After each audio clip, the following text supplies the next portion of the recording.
Hello, good morning class 7. How are you today? Today kita bertemu lagi dan kita kali ini mereview mengenai kegiatan ekonomi.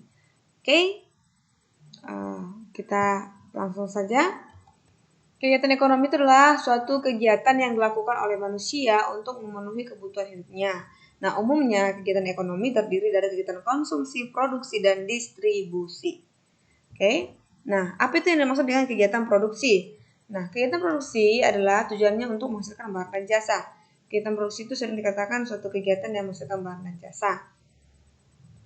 Dan itu juga bisa dilakukan dengan untuk menambah nilai guna suatu barang dan jasa. Contohnya seperti ketika pengusaha mebel merubah kayu menjadi kursi atau meja, maka pengusaha mebel tersebut pada dasarnya sedang melakukan kegiatan produksi karena sudah menghasilkan barang dan jasa.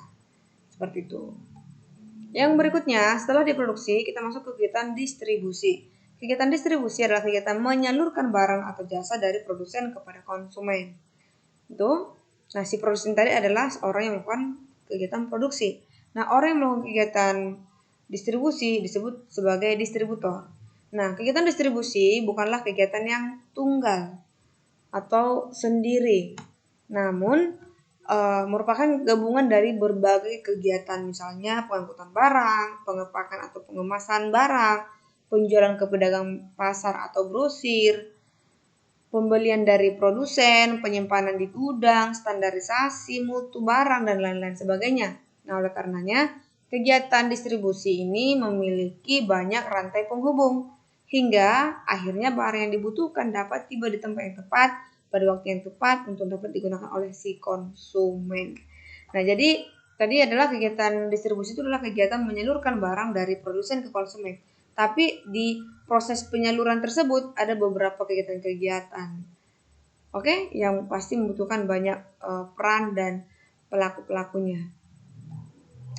Yang berikutnya adalah kegiatan konsumsi. Nah, kegiatan konsumsi adalah suatu kegiatan untuk menghabiskan atau mengurangi nilai guna suatu barang atau jasa untuk memenuhi kebutuhan. Nah, pelaku kegiatan konsumsi itu sering disebut sebagai konsumen. Nah, contoh kegiatan konsumsi adalah penggunaan listrik sebagai sumber daya untuk menerangi rumah di malam hari. Pemenuhan kebutuhan makanan dan pakaian juga salah satu contoh dari kegiatan konsumsi.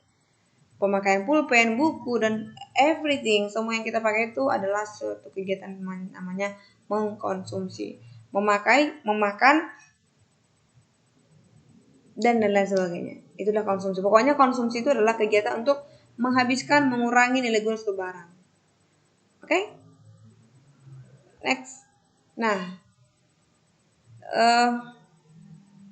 jadi tadi kan kita sudah membahas mengenai kegiatan ekonomi itu ada 3 peran atau pelakunya sebagai produsen, yaitu memproduksi, distributor, yaitu mendistribusikan, menyalurkan, konsumen itu mengonsumsi.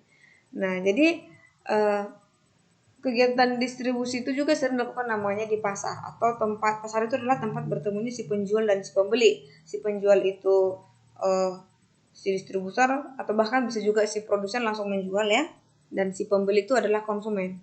Nah, terus lain dari itu fungsi pasar ada 3 di sini. Itu pertama sebagai tempat distribusi, yaitu sebagai fasilitator atau jembatan antara penjual yang ingin menjual atau menyalurkan barang atau jasa ke pembeli yang berminat kepada barang tersebut.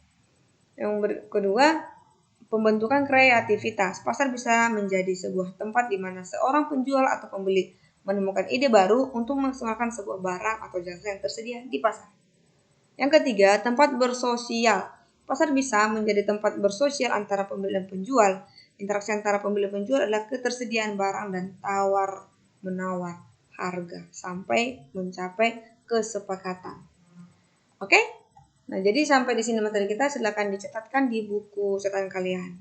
Dan hafalkan itu pengertian konsumsi, produksi, dan distribusi serta fungsi-fungsi pasar yang sudah Miss jelaskan tadi. Okay, thank you for attention. See you in the next time. Bye-bye.